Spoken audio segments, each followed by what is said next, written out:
Started from the bottom, now we're here. Started from the bottom, now my whole team fucking here. Started from the bottom, now we're here. All right, hey everybody, welcome to episode 2 of ManCave Radio. Number 2. I'm Gus. Scott. Saul's not with us at the moment this evening. He may come a little bit later. If not, he'll be here next week.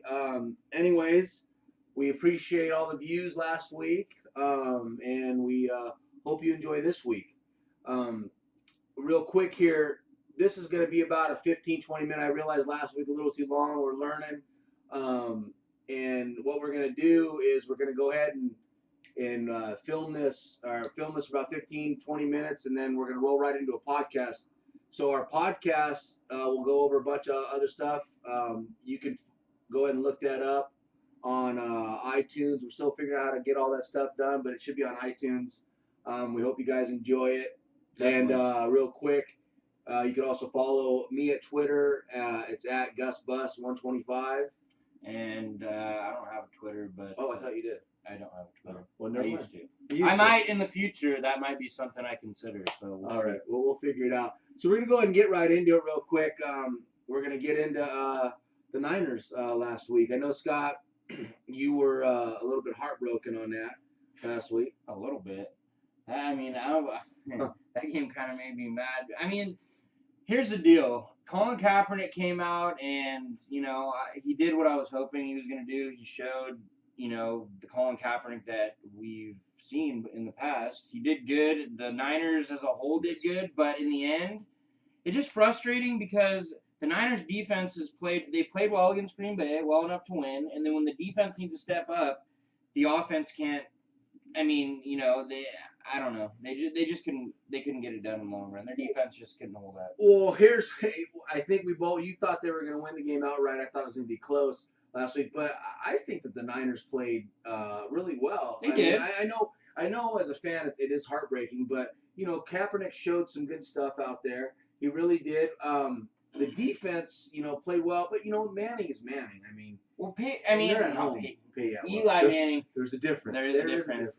Eli Manning, I mean, of course, he's going to make his plays. I mean, the guy has obviously proven it in the past. He's had his, times where it's like, oh, what Eli Manning is that when he's throwing all these picks? I mean. But that game, I mean, he tore up the Niners secondary, and he really proved it on that last drive. Well, let me ask you this as a Niner fan, because you watch the game a lot more closely than I do. Yeah. Now, do you believe that the Niners secondary is their strength, or is it their weakness of that defense? Absolute weakness. Weakness. They're young. They're too young, man. I mean, maybe they have talent.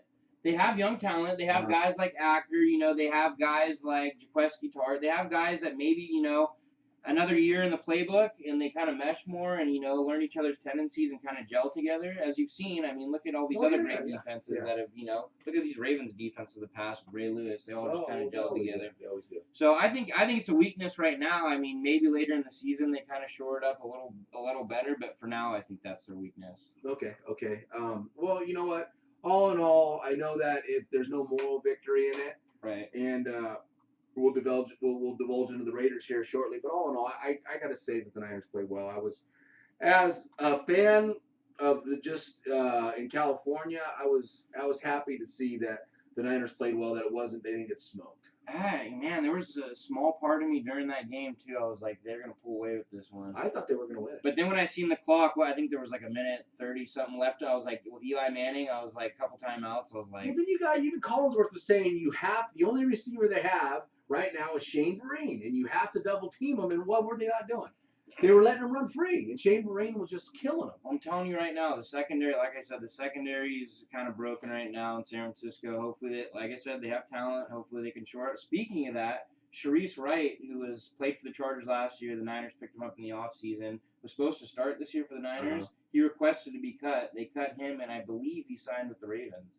Oh, really? Yeah, so he'll be going up actually against his former team. And another little tidbit I just wanted to throw in there about that game. I don't know if you heard, but Carlos Hyde, he got fined, I think, I forget what the total number was, but a couple $1,000, I think, for using the crown of his helmet against John Beeson. Oh, I didn't know that. Did you hear about that? No. Yeah, so I guess it was a ridiculous call. I guess Anquan Bolden, he was kind of, up in arms about it. He's saying that it's ridiculous that he's getting fined for it. So that's just another thing, besides the Deflategate and all this other shit going on in the NFL to add to the list. So I just wanted to throw that in there. All right, so let's go ahead and talk about the Raiders. Now, yeah, I was, just like you. I was hoping. I thought they were gonna win. I was just upset. Carr threw that bad interception, and they're saying, it just looked like they weren't ready. On that play, and it was just a horrible play. All in all, to me, they should have won that game. They were the better team that day. They played well enough. They played really good. They were the better team. For a while there, I thought the Raiders were. I was like, hey man, the Raiders might have a chance to do this, man. I mean, they. I will give one thing to the Raiders. I mean, at least in the games that they're playing, minus the Cincinnati game, and they keep themselves in the game. Well, they do. Cincinnati's really good. Well, they are. But I mean, they should have beat the Bears. They should have beat the freaking Broncos. I mean, they really. But to me, and I'm like you. There's no moral victory to me. People, hey, the Raiders are looking good. They're looking good. Hey, this and that. Well, at the end of the day, it's all about the W's. Win the game. Yeah, I mean, bottom line, I know they're a young team. I know they're coming up. They're up and coming, and to me, they should have won it. They're getting better, so I guess they've got the bye week this week, so I don't have to get all wrapped up into the games like I usually do. But fantasy wise, you're still going to be wrapped up into football as a whole. Well, absolutely. I mean, we'll get into that later. You have to keep the pulse on that. So we're going to go ahead and get into, speaking of the Raiders, I wanted to talk about Charles Woodson. And I know that we've had this discussion here and there. That guy is just amazing. He's 39 years old. What has he got, like 4 picks? He's 39 years old. He doesn't look like he's 39. No, he's got 4 picks. I believe it's 4. He had 2 against Peyton. Yeah, he has 4 picks, and he had 2 against Peyton Manning. He's never picked Peyton Manning at all in his career. And they came in the league twice in one game. That's amazing. I mean, not only that, his last interception was an amazing pick. I mean, it really was. Oh, where he jumped over the that was probably one of the better plays I've ever seen him make, and I've been watching Woodson since college at Michigan. Hey. The guy's amazing. He really is. And then not only that, not to mention, he comes out, his shoulder's hurt. And he's got to come out play after, You don't think that fires up freaking those guys? Well, it should. He's shown like guys like Khalil Mack and those guys how a professional's supposed to do it. He was honestly the reason why. I mean, I'm not a huge. I mean, college football. I don't really have. I'd say a favorite team, but I will say this: back in the day, Charles Woodson actually was the reason I was a Michigan fan. I like to watch. Michigan yeah, no, absolutely. When he played receiver and he played, amazing. Yeah, DB, he was unbelievable. Amazing. So I was the same way. I used to watch Michigan too, but it was Desmond Howard that turned me on to Michigan when I was younger. He was unbelievable. Oh, yeah. I used to watch Michigan. I used to love Michigan just for that. And Charles Woodson was the same way. Those guys were amazing. I loved watching that. I still do. I mean, look at what he just did on Sunday. He's just a constant. He's a true professional. He really is. The guy's great, and he is playing for the Raiders. So what I like him even more. Right. Let's go ahead and get over. And I wanted to switch gears here, Scott. We've seen this, and it's recent. Go over the bat flip that happened in that Toronto game. Toronto Blue Jays were down. Yeah, that was an amazing bat flip. The Toronto Blue Jays were down. They were losing. So Batista hits that 3-1 home run to go. I mean, they were tied up to that point, hit that 3-1 home run, and he just like sit there and stared at it, and he flipped that bat. And there's some discussion out there about, oh, he's not playing the game right. You need to, respect the game, this and that. You know what? We grew up. I'm obviously, a lot older than you, but not a lot older than you, but we grew up and it's in different times where, there's older people that say, oh, you can't do that. Well, I remember Ricky Henderson is one of my favorite players of all time, if not my favorite player of all time.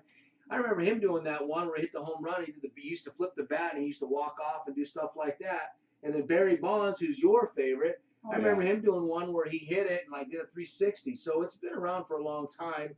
They have these unwritten rules in baseball, which I think is a joke. It is a joke, and I mean, hey, there's some good bat flips out there, but the king of bat flips is, and I don't know if you guys look this guy up if you haven't, Tom Wallace. Have you ever heard Tom Wallace? No, I haven't heard Tom Wallace. Yeah, Tom Wallace, look this guy up. If you want to see bat flips, this guy will, I think he'll make you tingle in all the right places. What was the bat flip he did? Now, was he flipping his own bat, or was he flipping, like, somebody else's bat? Well, he was any bat that was in his way. He did it all. Tom Wallace, look him up. What kind of videos were you watching? Hey, Hey, all I know is the guy could flip a bat, okay? Just look at the videos, okay? Well, getting back to Batista here, I mean, real quick, I want to check that out, Tom Wallace. But getting back to Batista, what did you think about that?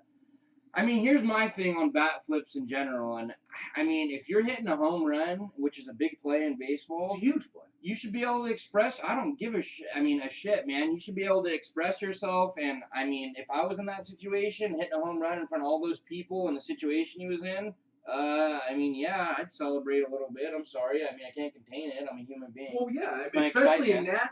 And When am I supposed to be calm and just set it down? I'm going to show my emotion a little bit. Yeah. It's going to get the guys in the dugout fired up, and I think overall it's going to get the fans riled. I don't know, man. I just in that atmosphere, right? That's what I say.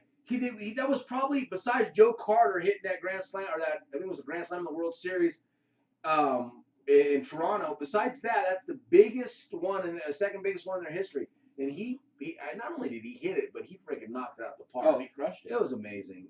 He hit the leather off. It was great. So we're going to stick to baseball here. We're going to go into the Dodgers. And I know he's wearing his Giants hat. I've been an A's fan. I really don't care either way who wins or who loses. I picked the Dodgers maybe to go to the World Series against the Blue Jays. I was really happy to see the Dodgers lose this one. I was extremely happy. You know me. I mean, you don't have to ask me. I mean, I think all of Giants Nation was happy seeing the Dodgers. Well, absolutely. The reason I was happy, I got to say, the only reason why is because I'm tired of seeing all these Dodger fans post stuff on all the social media, like they show guys dancing and with Dodger gear on and saying Dodgers won every game and this and that. It's just, to me, it's ridiculous. That's the only reason why. I feel bad for Mattingly. Mattingly's a great manager. I think he's a really good manager. But then you've got like everybody, Kershaw, after he won that game, he's the best pitcher and worlds are in playoffs. Guy's done nothing in the postseason. Who's the best postseason pitcher right now? Madison Bumgarner. I mean, come on. It's a no-brainer. And I'm not.